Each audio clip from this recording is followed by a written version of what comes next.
Good morning, everyone. We are Group 3 and we are here to discuss the problem solving approach. Good day, everyone. I am Renalyn Hilario, and I'm going to start our report or our discussion about problem-solving approach. So, according to Mendoza 2022 in her book Social Work 4th edition, she defines the approach as follows. So, problem-solving in social work involves a structured approach to identifying, assessing, and addressing the challenges faced by the individuals, families, groups, or even communities. So, problem-solving concept can be generally traced to the book entitled How We Think ni John Dewey, 1933, which describes what goes on a human mind when confronted with a problem. According to Dewey, the problem-solving behavior is based on a reflective thought that begins with a feeling of doubt or confusion. So, in order daw po to solve a problem daw is person follows ng rational procedure yung 5 phases of reflective thinking.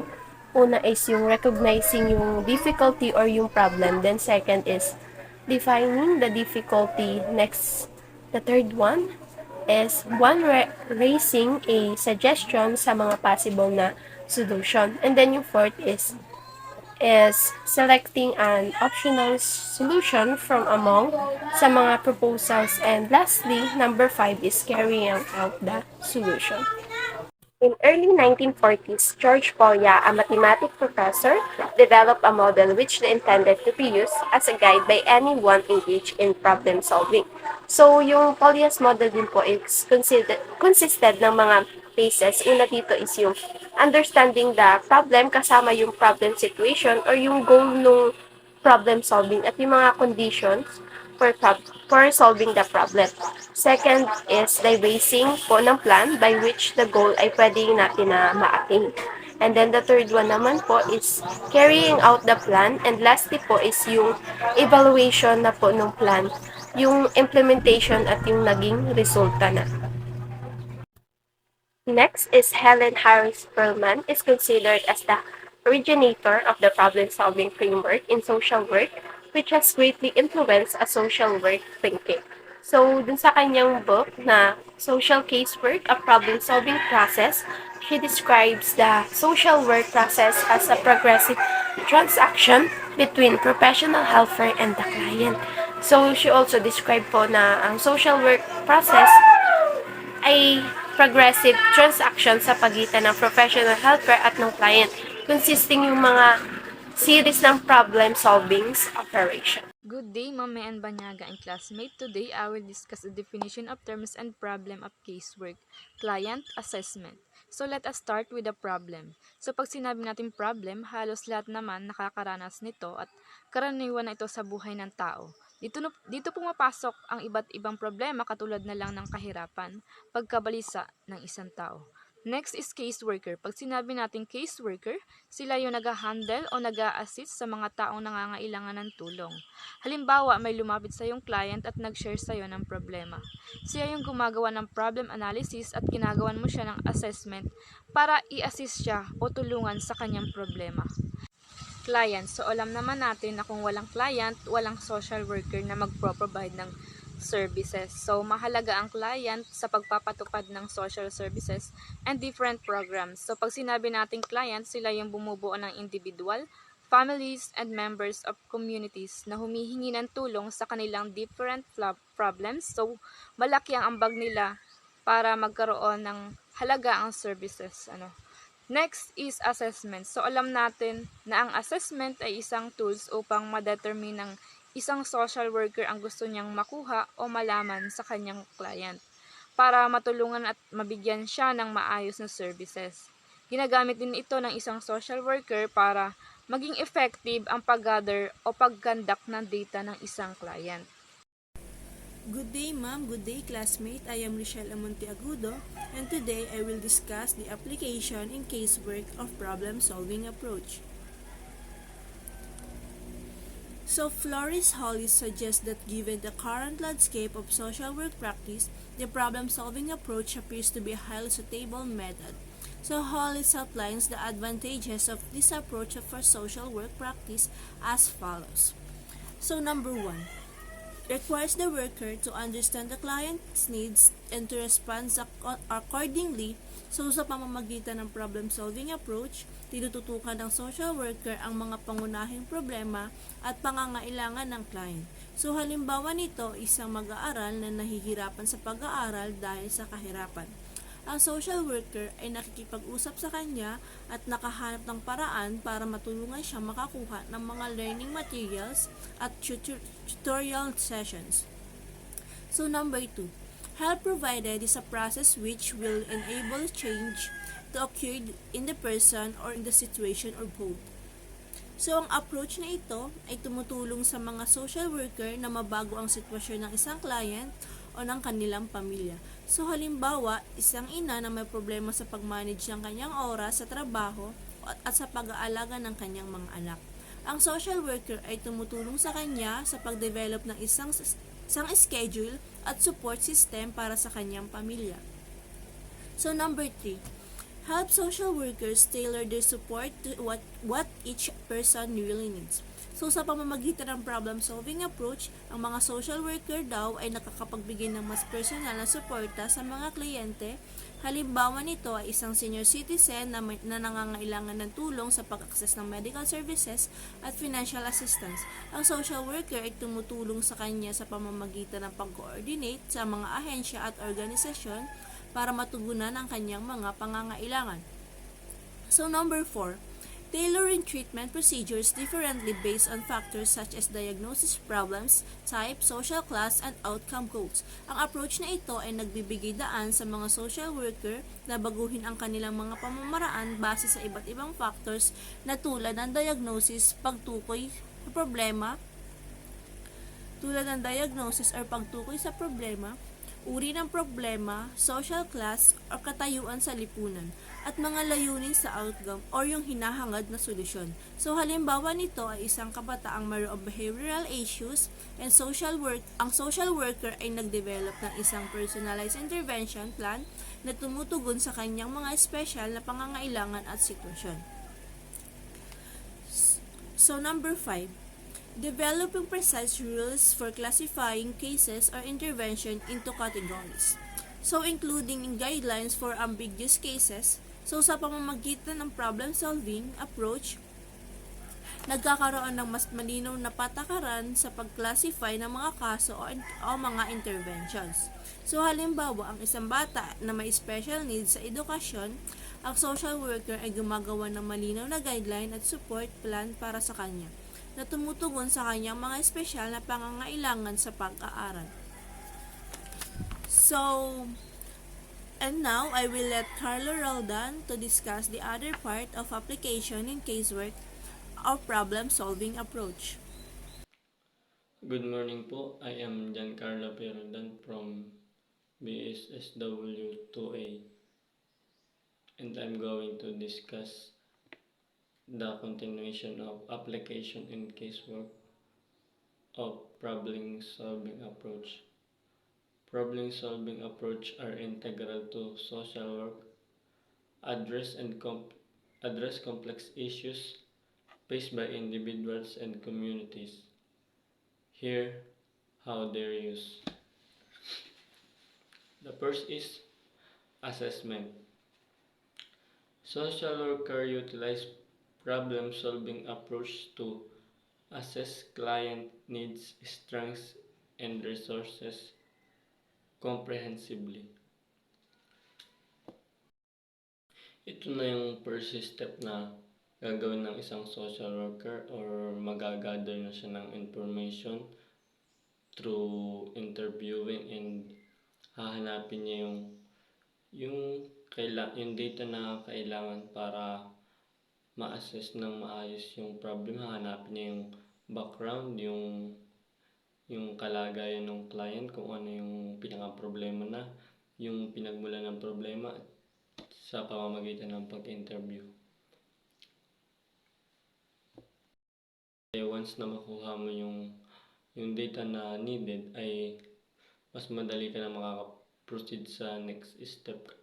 Ito din yung way para malaman mo talaga yung pinakang problem ng isang client sa pamamagitan ng pag-interview.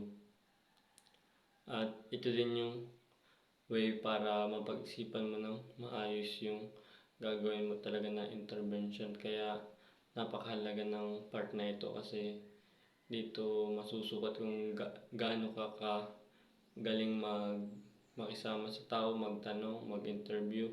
Dito masusukat yung skills mo. And next naman po ay yung goal setting. Once problem identified, social workers collaborate with client to set realistic and achievable goals. Ito naman po yung, pag sinabi po natin goal setting, ito po yung part na nag-set ka ng goal mo, yung achievable na goal. At dito yung part na pag nalaman mo na talaga yung problem ng client mo, ay mag-set ka ng goal na makakatulong sa kanya. Kunwari, ang problem niya ay, ang problem niya ay wala siyang trabaho. Ibig sabihin ba, bibigyan mo na siya agad ng trabaho? Siyempre, hindi. Kasi titingnan mo kung ano yung dahilan ng pagkawala ng trabaho. Kunwari, wala trabaho kasi walang sakit. Hindi doon ka maglalagay ng goal sa sakit niya para magkaroon siya ng trabaho. Or titingnan mo yung ugat ng problem niya para mas madali ka makapagbigay ng intervention. Next naman po ay yung brainstorming. Social workers and client work together to generate potential solution to identify problems.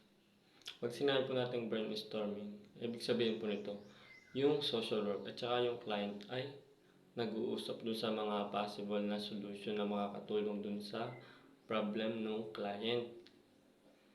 Kunwari, may sinuggest yung client na gusto niya mangyari sa problem niya. Ikaw na social work, gagabayan mo siya, titingnan mo kung makakatulong ba talaga. Kung mayroong mas better na way na makakatulong dun sa problem niya, pwede mong isuggest yun para mas ma-overcome niya yung problem. Or tutulungan mo yung client mo na makapag-decide ng mga possible na solution. Ikaw yung mag-guide. Pero pag may alam kang mas better na way, yun yung pwede mong isuggest yun. Yun yung brainstorming, nag-ausap kayo ng client mo. And next po is decision making. Problem-solving approach assists in evaluating the potential solution generated during brainstorming.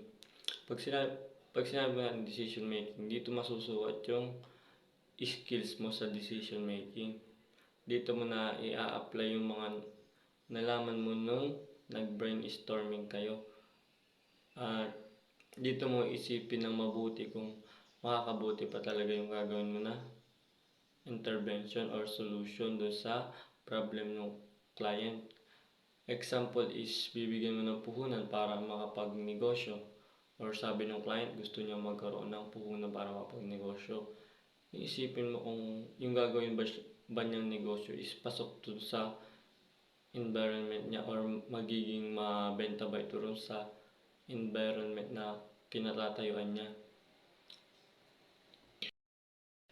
Pero kung yun talaga yung gusto ng client, ang gagawin mo lang is gagabayan mo siya na maayos niya yung solution na napili niya or napag-desisyonan niya. And next naman ay implementation. Once a solution is selected, social workers support clients in implementing the chosen course of action. Pag sinabi natin implementation po ay, dito na po yung ini-implement mo yung napili yung solution or yung makakatulong dun sa problem ng client. At ito po yung magiging way para ma-overcome ng client yung kanyang problem. Ibig sabihin po nito ay, gagabayan mo po yung client dun sa napili niya pong solution. Example ay nakapag-decide ka na nung gagawin mo intervention, yung gagawin ng client nung gagawin ng client mo, napag-decide na, ibig sabihin gagabayan mo siya ng maayos para mas ma-overcome niya yung problem na kinakaharap niya. Next naman po is yung evaluation. Evaluation, problem-solving approach, include ongoing evaluation of the intervention implemented to address the identified problems. Kasi sabi po nating evaluation is sinusuri mo yung intervention na binigay mo, kung naging epektibo ba ito ron sa problem ng client, kung meron bang pagbabago. And titingnan mo rito kung may dapat ka bang i-adjust dun sa intervention na ginawa mo. Example po is, nagbigay ka ng intervention, titingnan mo kung talagang may improvement. Kunwari po sa kalusugan, ay nagbigay ka ng intervention sa kalusugan, di titingnan mo kung may pagbabago pa sa kalusugan niya, kung mas nag-improve po baga. And titingnan mo rin kung i-adjust mo ba yung intervention na ginawa mo. And titingnan mo rito yung positive effect and negative dun sa client. Baka may negative effect, titingnan mo din yun. Next naman po is yung empowerment. Problem-solving approach in social casework aim not only to solve immediate problems but also empower clients to develop problem-solving skills and resilience. Pag sinabi po natin empowerment ay ini-empower po natin yung client na kunwari maging matatag siya sa mga problem niya na darating pa sa kanya. Tinutulungan natin siya na ma-develop yung kanyang problem-solving skills. And para pagdating po ng panahon is mas madali siya makakapag-decide ng sa kanyang sarili kasi na-develop na yung kanyang problem-solving skills. And kunwari may dumating sa kanyang problem is naturuan mo na siya at alam niya na yung dapat niyang gawin. And mas madali niya na itong ma-overcome. And yun lang po ang aking part. Thank you. So good day everyone, I am Janessa Manggi and I am here to discuss the sample case with assessment or intervention. So our case is all about Jane's struggle with substance abuse. So Jane is a 20-year-old woman living in a low-income neighborhood. She has a history of substance abuse, primarily alcohol and prescription medications. Jane was recently fired from her job as a cashier due to frequent absences and performance issues, which she attributes to her substance use. She lives alone in a small apartment and has limited social support. So ito po yung aming assessment. So first is the biopsychosocial assessment. Ang biopsychosocial assessment ay mahalaga sa pag-assess ng taong may addiction dahil nagbibigay ito ng komprehensibong pag-unawa sa iba't ibang aspeto ng kanilang kalagayan. Narito ang ilang dahilan kung bakit kinakailangan ito. Sa biological factors po, nakakatulong itong matukoy ang mga physical aspeto ng addiction tulad ng genetic predisposition, neurological issues, at iba pang physical na kondisyon na maaaring makaapekto sa pagkakaroon at pagpapanatili ng addiction. Sa psychological factors naman po, sa pamamagitan ng pagsusuri ng emosyonal at mental na kalagayan ng individual, tulad ng pagkakaroon ng depression, anxiety, at iba pang mental health disorders, mas mauunawaan kung paano nakakaapekto ang mga ito sa kanilang addictive behaviors. Next po ay social factors. Nakakatulong itong suriin ng mga aspetong panlipunan gaya ng relasyon sa pamilya, mga kaibigan, at ang kanilang kapaligiran.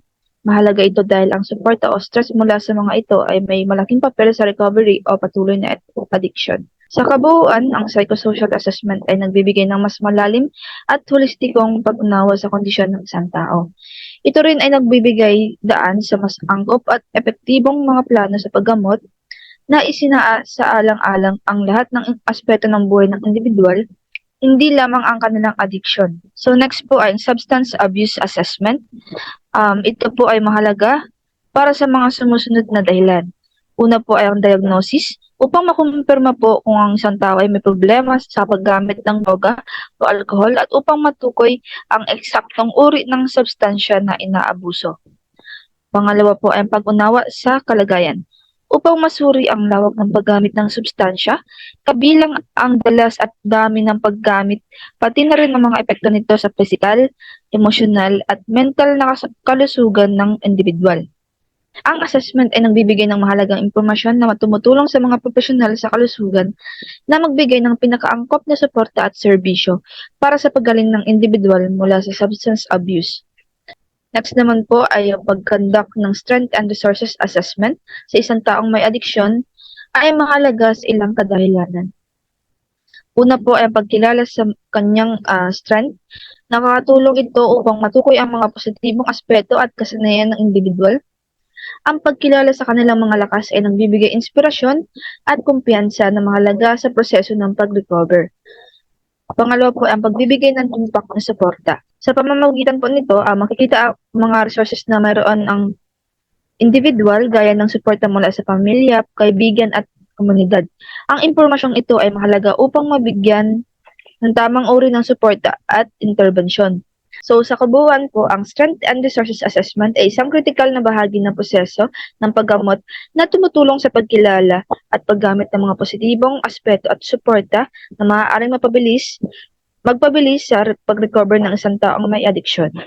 So next po ay ang risk assessment. Ang risk assessment sa taong addict ay mahalaga para sa ilang kadahilanan. So ang una po ay identifikasyon ng panganib. Tinutukoy nito ang mga panganib na dulot ng addiction tulad ng kalusugang pisikal at mental, posibilidad ng overdose at mga aksidenteng may kinalaman sa droga. Next po ay pagpaplano ng intervensyon. Sa pamamagitan ng risk assessment, mas madaling makakapagplano ng angkop na intervensyon at programa para sa rehabilitation na naaayon sa particular na pangangailangan ng individual. So next po ay ang kaligtasan ng taong addict at ng ibang tao. Nakakatulong ito sa pagprotekta hindi lamang sa taong may addiction, kundi pati na rin sa kanilang pamilya at komunidad mula sa posibleng masamang epekto ng kanilang addiction. So sa kabuuan po, ang risk assessment ay isang mahalagang hakbang upang matiyak na ang mga taong addict ay nakakuha ng tamang suporta at intervention at upang mapanatili ang kaligtasan at kapakanan ng lahat ng apektado dito. So next po ay ang intervention. Ang una po ay motivational interviewing. So, ang motivational interviewing po or MI ay isang mahalagang intervention para sa mga taong may addiction dahil ito ay naglalayan na mapabuti ang kanilang motibasyon at pagnanais na magbago. Narito ang ilang mga dahilan kung bakit mahalaga ang MI sa pagtulong sa mga addict. Una pa ang pagtulong sa pagtanggap ng problema. Ang MI ay nakakatulong sa mga individual na makita at tanggapin ang kanilang addiction bilang isang problema na kailangan solusyonan. Ito ay mahalaga sapagkat ang unang hakbang sa pagbabago ay ang pagkilala na mayroong issue. Pangalawa po ay pagbuo ng internal na pagnanais na magbago. Sa halip na ipilit ang pagbabago mula sa labas, ang MI ay naglalayong mapukaw ang sariling kagustuhan ng kliyente na magbago. Ito ay nagreresulta sa mas malalim at matibay na pangako sa proseso ng pagbabago. Next po ay ang strengthening the client. Ang MI ay nagbibigay diin sa pagkikinig at pag-unawa sa kliyente na nagpapalakas ng kanilang loob at magbibigay sa kanila ng pakiramdam na sila ay may kakayahan at kontrol sa kanilang buhay. Sa kabuuan, ang motivational interviewing ay isang epektibong paraan upang hikayatin ang mga taong may addiction na gumawa ng positibong pagbabago sa kanilang buhay sa pamamagitan ng pagbuo ng kanilang sariling motibasyon at pakiramdam ng empowerment. So next po ang Cognitive Behavioral Therapy or CBT. Ito po isang mahalagang uri ng intervention para sa mga taong may addiction dahil sa mga sumusunod na dahilan.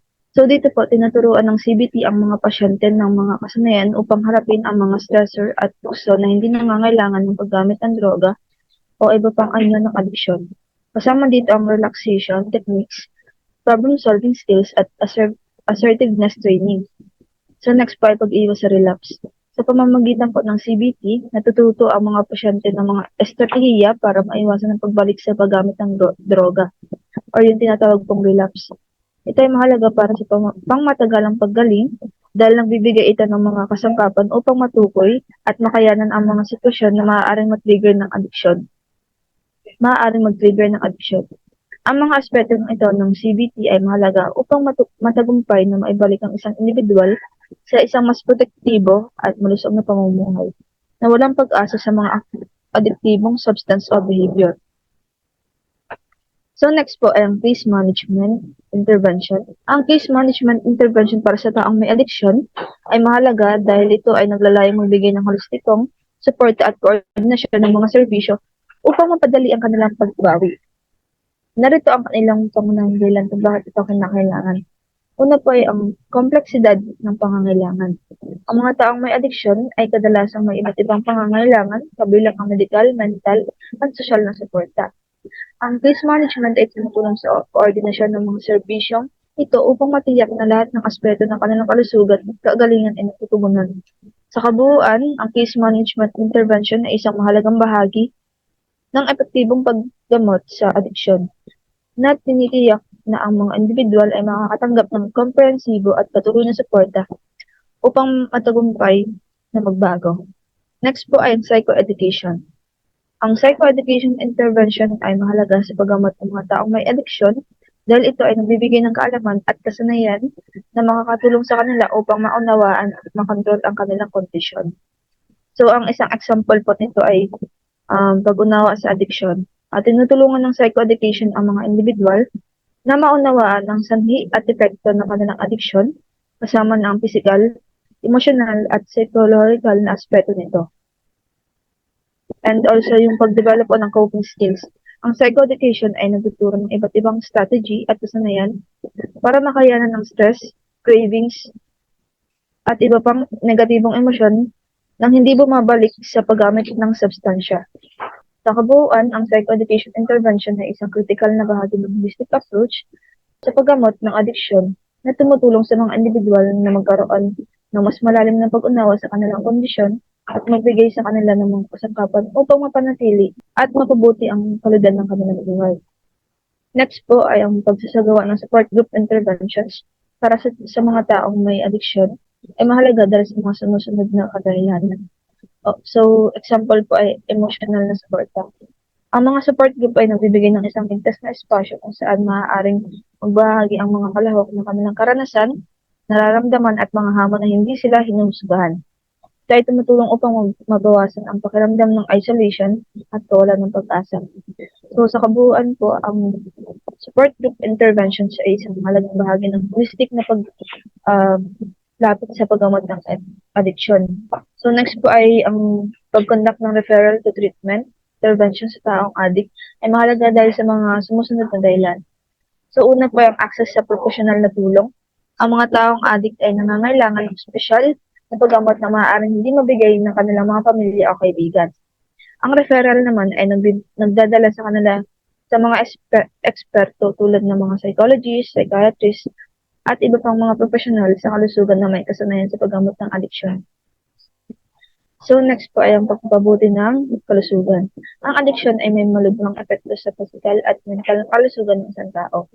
Sa pamamagitan ng tamang paggamot, maaaring mabawasan o maalis ang mga negatibong epekto ng substansya sa katawan at isip ng tao na magre-resulta sa mas magandang kalusugan. So sa kabuuan po, ang referral to treatment intervention ay isang critical na hakbang para sa rehabilitation ng taong addict na naglalayong mapabuti ang kanilang kabuuang kalusugan, relationship at kalidad ng buhay.